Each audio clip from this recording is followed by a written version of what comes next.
latest in a legendary legacy of satellites that have been monitoring and tracking changes across Earth's landscapes for nearly 50 years.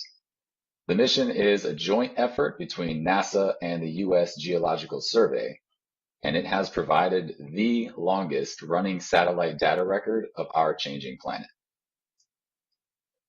Landsat satellites allow us to measure how the Earth is changing over time. With Landsat 9 joining Landsat 8 in space, they'll each be circling the globe every 99 minutes, and together will collect images of nearly the entire Earth every 8 days. That constant source of high-quality data will help to answer the many questions we have about Earth's changing climate, urban sprawl, and even our very own food supply. Landsat data is also free and open to anyone, which means decision makers from around the world can use it to better monitor land use changes, manage agricultural practices, allocate scarce water resources, respond to environmental disasters, and much more. And I'm very happy to tell you all that we have some very accomplished earth science researchers joining our show today, and they'll answer some of my questions, and a little later we'll be taking questions from our viewers as well. So, starting now, you can submit your questions using hashtag Landsat on social, or just drop your question in the comment box wherever you're watching this. First, let's learn a little bit more about that legendary legacy of Landsat.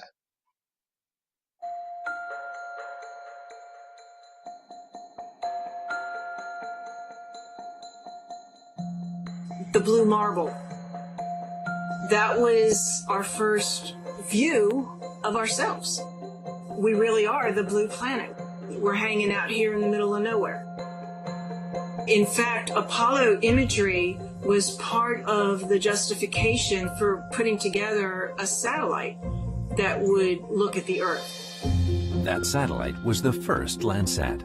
The Landsat mission now holds the title for the longest continuous space-based record of Earth's land in existence. At least one Landsat satellite has been orbiting the Earth since 1972. That's nearly 50 years of steadfast observation. The program was born in the midst of several historical flashpoints during a time when the world was changing quickly. But the Landsat story doesn't actually start with NASA. It starts with the United States Geological Survey. But let's pause for a second. Obviously, there was a big push to make an Earth-observing satellite. But what exactly did it need to do? Landsat's entire job is to collect light, visible light like this, and non-visible light like this. After Landsat captures the light it sees, it can make two kinds of pictures, true color images and false color images. Did you know your eyes can only detect red, green, and blue? It sounds crazy, but it's true. In fact, if you took a magnifying glass to the screen you're probably looking at right now, you'd see a jumble of red, green, and blue dots. Mix those colors together with different intensities, and your brain interprets all the colors of the rainbow. True color images are made by combining red, blue, and green light. But what's even more amazing, Landsat also captures infrared light beyond what we can see. And that light can reveal some incredible things when you look at a false color image. Like the difference between types of plants, how healthy those plants are, healthy coral reefs and even dead coral reefs, fire tracking, ocean pollution, the possibilities are nearly endless. The true test came when Landsat 1 launched on July 23, 1972. But with this launch, the United States and soon the world would step into a new paradigm of Earth observation. Never before seen snapshot of land resources in the environment would be key for critical decision making decades into the future.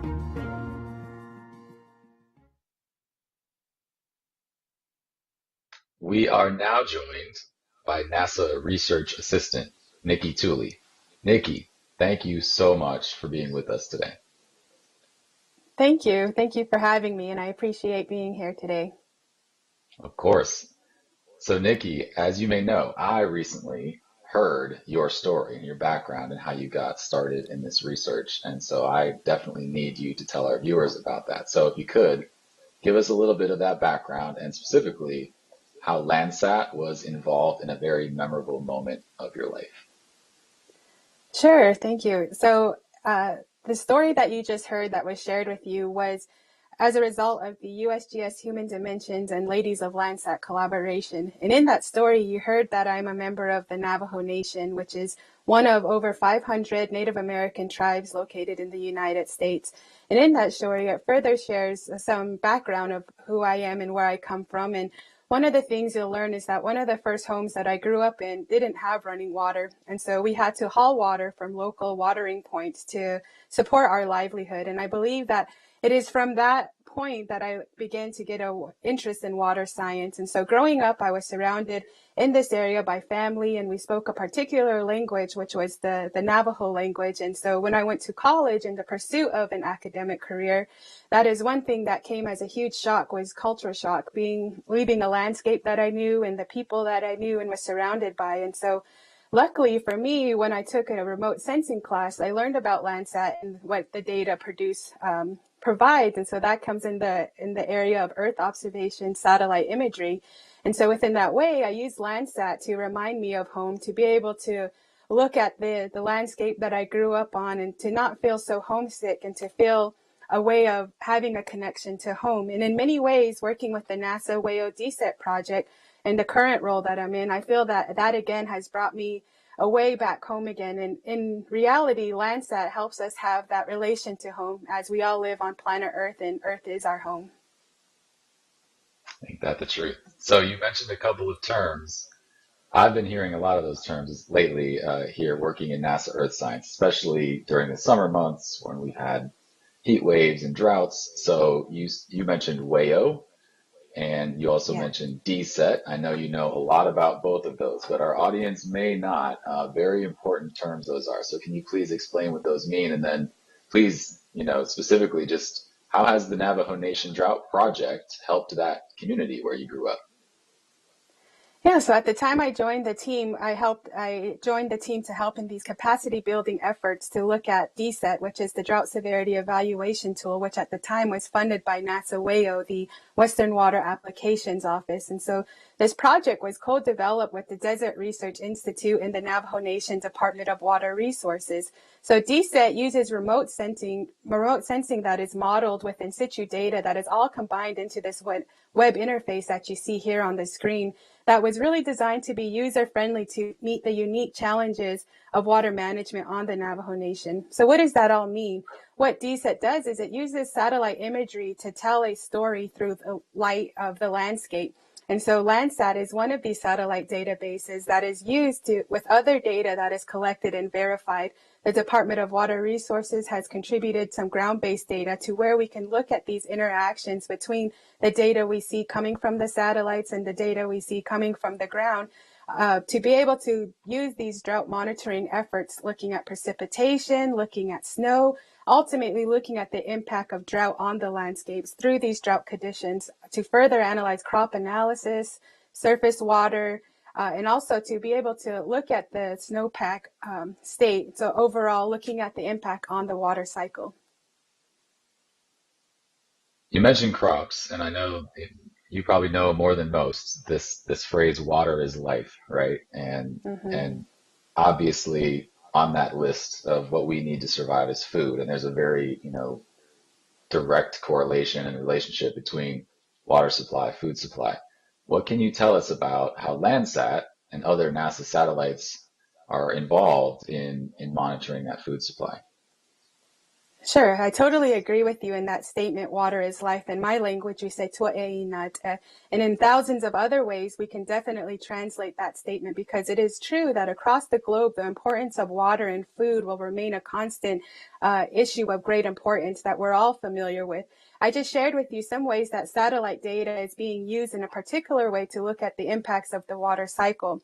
We need water to grow vegetation, and oftentimes that vegetation is to grow food. When our water resources are impacted, that impacts our food production, which can ultimately impact food security. Drought is one of those major events to continue to monitor. Earth is a big place. However, we need to understand that as one planet, we're all connected. So how does NASA satellite data help us to track and monitor our food and what we drink? So just think about the last time you went to the grocery store and you've seen that beautiful display of produce, and oftentimes the water is missing there. Do we ever give a moment to think about what it took to get that piece of fruit or vegetable to our hands to enjoy it? If not, that's okay. But millions of others in different ways have thought about that question in different ways to use satellite data to be able to monitor that, to ensure that we have that food or that bottle of water available to us to consume. And so that's what satellite data helps us to do. The satellite data continuously collects these images to tell the story that we're interested in of what's happening on the landscape, what's impacting our crops, and what are the state that the production of crops are in.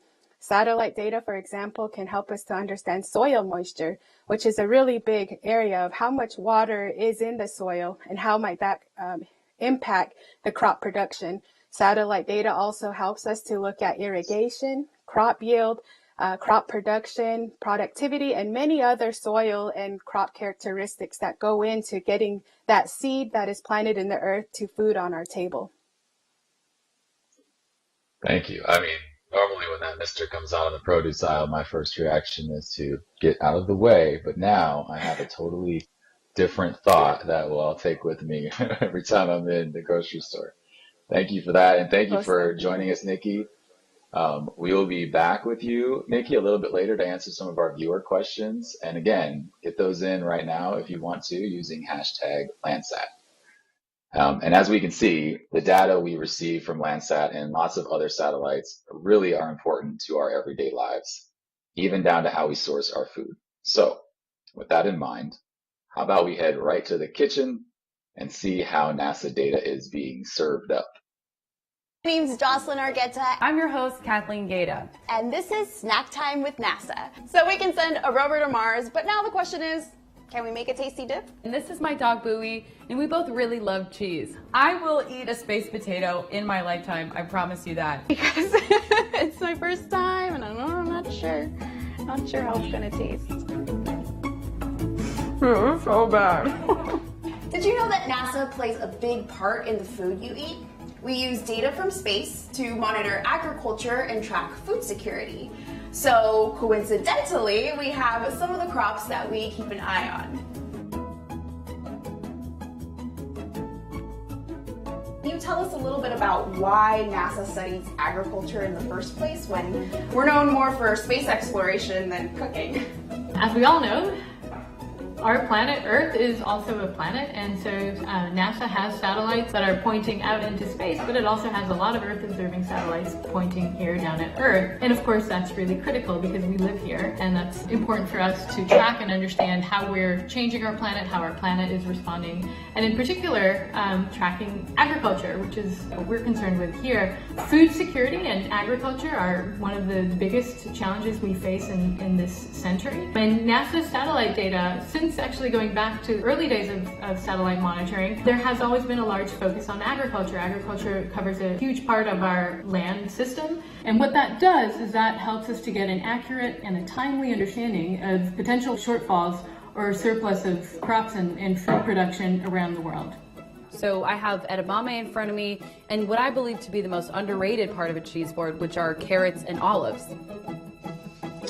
Yeah, those are pretty water-intensive crops. And they're grown in the Central Valley, which is someplace where proper water management is really critical. I see you have some grapes there too. Speaking of grapes, NASA has an ongoing project with the U.S. Department of Agriculture and Vintners in California called GrapeX, where we're using data from Landsat satellite along with multiple other space and ground-based observation sources and advanced computer models to help to schedule irrigation for these vineyards and therefore preserve the precious resource water. Is really precious in California. Well, it seems to me that instruments on board the ISS are pretty crucial when it comes to monitoring our human-caused climate change. Climate change is bad. Yes, and the really great thing about EcoStress is that it complements these other instruments and other satellites like Landsat to create a continuous long-term record of the Earth system. And right now, NASA is working on future missions that will build on these records to provide climate scientists a holistic view of the Earth. And this provides us really unique insights to how vegetation and forests around the world are reacting to environmental and climate stressors.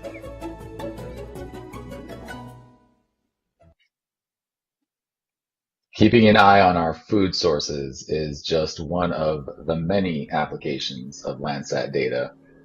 There's another big one that we've all heard about, especially in the summertime months as well, and that is helping scientists monitor wildfires and their effects across our planet. To tackle that topic, I'll now welcome in Dr. Liz Hoy, a senior scientist at NASA's Goddard Space Flight Center. Liz, thank you so much for being on the show. Thanks for having me. Our pleasure. And first, just like I did with NIKKI, I'm told you have a memorable moment from early in your career that involves fires and Landsat. Could you share that with us? Yeah, well, NIKKI's story was incredible to hear, and I so appreciate that she shared it with us. I started using Landsat imagery to look at forest fires back as an undergraduate in college. And then as a graduate student, I actually got to go to Alaska, and there are these cold northern forests there that can really burn during wildfires. And I would dig in the soil and try to understand how much carbon is released from these fires. And then as a PhD student, I actually had the opportunity to take my infant son with me to Alaska. My husband came, he took his paternity leave, and the three of us traveled around and camped, and I took measurements of this soil layer that burned, and I would compare it with Landsat imagery. So it was an incredible experience for us, but it was daunting for us as parents. I know, I was just going to say, when I first had our infant, I also wanted to go to Alaska and document wildfires, but actually that's not true. We're surviving. But thank you for your work there. One thing I also learned from just working here in Earth Science at NASA is that fires aren't just sort of an acute thing that pop up every once in a while in certain areas. They are constantly happening around the world, a lot of them. So could you just take a second and describe the global phenomenon of fires in a way that helps people like me understand the scope and scale of them? Yeah, sure. Wildfire is a natural occurrence across the landscape. And we have, I think in the worldwide, about the area of the size of the European Union burns every year. So it's an incredible amount of fire. Fire clears underbrush. Fire helps new seeds to grow, and fire also just helps to keep forests in their natural cycles of growth. What we use this Landsat imagery for is we can see where fires are burning, what their frequency is, how severe they are, how intense these fires are, and it can really help us to have a big picture of this fire and where it is in the landscape. I mean, we also know there are lots of satellites up in space doing lots of different measurements. Many of them are involved in fire research in some form or fashion, but can you describe how Landsat works in harmony with those other satellites up there as well to understand fires? Sure, yeah. So Landsat-9 now up there, that's going to give us, along with Landsat-8, a view every 8 days of where fires are on the landscape.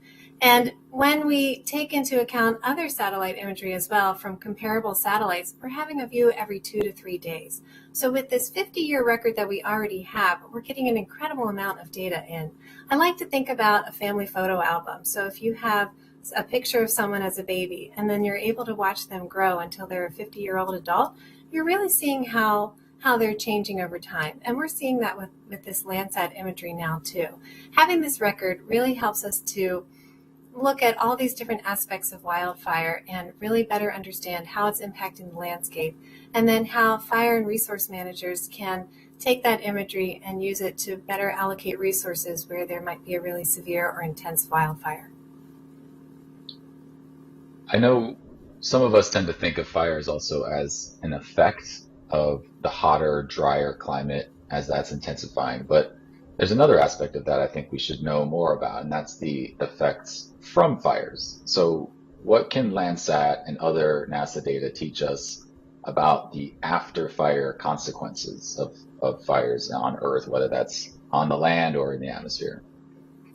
Sure, yeah. So Landsat imagery, as well as other satellite products from NASA and others, they are really useful in understanding how wildfire is impacting the land and the atmosphere. So I'll start with the atmosphere. And when a fire burns, it's releasing a lot of carbon into the atmosphere. Those emissions and that smoke, it's all going into the atmosphere.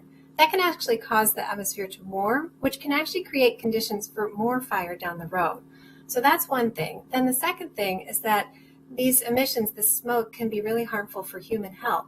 So when we think about it, we have to think about where is the smoke and how are people going to be impacted? Are we going to have more people in the emergency room with respiratory issues? This smoke can also travel thousands of miles. And so there are other examples. For example, in the Canadian wildfires the smoke from those fires have actually traveled all the way over to Greenland and have been deposited on the ice sheets there. And it's resulted in more melting of the ice sheets because that soot warms up more than the ice would normally. But then I also want to point out that there are really important impacts on the land as well. And so this is some of the work I do comes in. And so we're looking at how forest fires across the landscape, how those areas recover after a fire. And we can see where there might be the potential for erosion or for landslides. And so we're looking at how the land recovers from a fire, what vegetation is coming back, where might there be a risk. And then we can give that information to land managers, fire managers, natural resource managers to help them to understand where they might need to allocate resources for restoration. Liz, thank you so much. Those are all very fascinating answers about something that's terrible and fascinating all at the same time. So thanks for your work. And please don't go anywhere. It's now time to take some questions from our viewers. So if you're just tuning in, remember, you can still have your questions answered live right here. Just use hashtag Landsat on social or the comment box from wherever you are watching. And since many of you are already watching on social, I wanted to mention one other thing that the whole Landsat team is enjoying as we speak, which is hashtag LANDSAT-CRAFT. So if you don't have a question, but you want to help us communicate about the mission, here's what to do. Go to the Landsat image gallery. You can search that up. It's easy to find online. There's tons of great images. Scroll until you find an image that inspires you. Then create something artistic or crafty based on that image. Take a photo or two, share it with us on social media using that hashtag LANDSATCRAFT. And if you don't do art, but you like to look at art, go check out the hashtag anyway. We've already gotten a lot of amazing creative contributions. All right. Now let's bring back NIKKI and Liz to answer those questions. And again, thank you both for staying with us. Our first question is from James on Facebook. He asks, how are you working with USGS to better understand hazards? So Liz, I'll kick that one over to you. Sure. So it's a combination of NASA and USGS that really put these Landsat satellites up into orbit. And so we're getting a lot of our imagery actually through USGS channels. But USGS and NASA work together to make some burn severity products that we use to really understand what's happening after a fire burns or how severe it burned, and then trying to understand what's going to happen in that region after a fire. So it's really a combination between both of those agencies. Thank you. Tim on Facebook asks, and this will be for you, NIKKI. He says, while you no doubt see much land becoming unusable, are there areas that are improving? Yeah, so I think that question can go back to looking at the human impacts, but also the nature impacts, just to speak to what Liz shared with us. And so I really find it interesting that there's this opportunity that satellite imagery provides us, for example, that was just discussed with wildfire, how we can monitor the impacts that wildfire has on the landscapes, whether they're connected to agriculture lands or to places that are of more open areas. But with that imagery, we're able to see the revegetation that comes back from the wildfires. And then, as was mentioned, we're also able to put input into looking at how we might help with erosion that comes with the wildfires that impact a watershed, or we're able to look at how we might help the vegetation come back to some of the natural state that it was at before. And I think those are two ways together in which the natural cycle and the human impact can come together in helping those landscapes. For sure. And this next question I want you both to answer, but we'll start with you, Liz.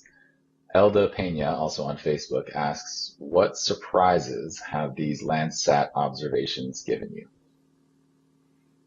Surprises. Well, I'm always surprised when we're able to figure out what what we're looking at and understand it in a new way. I'm surprised when I learn about how severely burned certain areas are. Sometimes, it's hard to really see it. And what we can do with this Landsat imagery is we can look at an entire area. Sometimes it's remote locations, we can't always get there, but when we can use the Landsat imagery, we can really look at these larger areas. And on regional scales, it's just incredible how much fire there can be in certain areas. Absolutely, I can imagine. All right, we have a question from Mordecai on Twitter, and the question is, how long is commissioning, calibration, and validation before people can start using Landsat 9 data?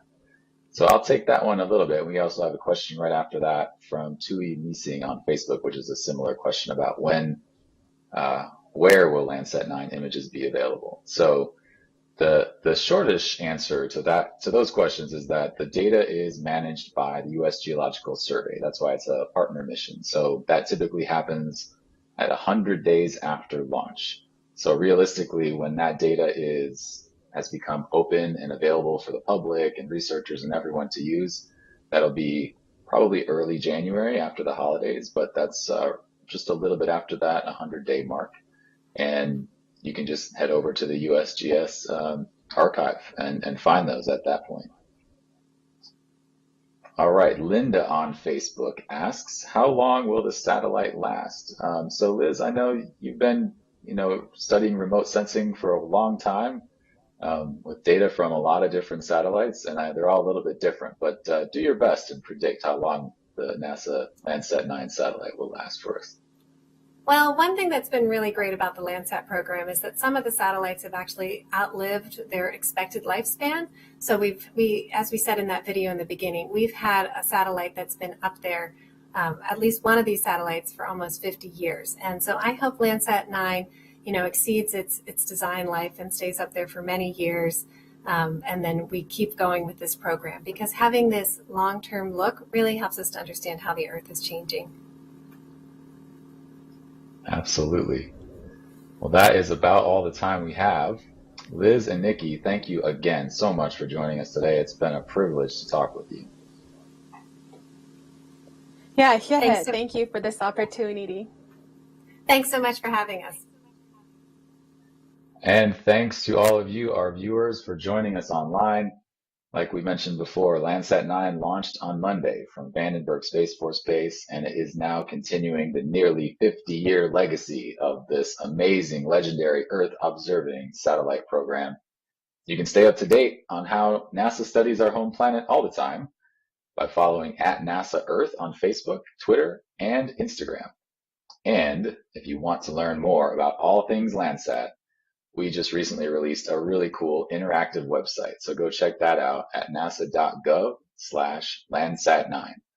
Again, I'm Jacob Richmond, and it's been an honor to be your host for NASA Science Live. We hope to see you at the next one.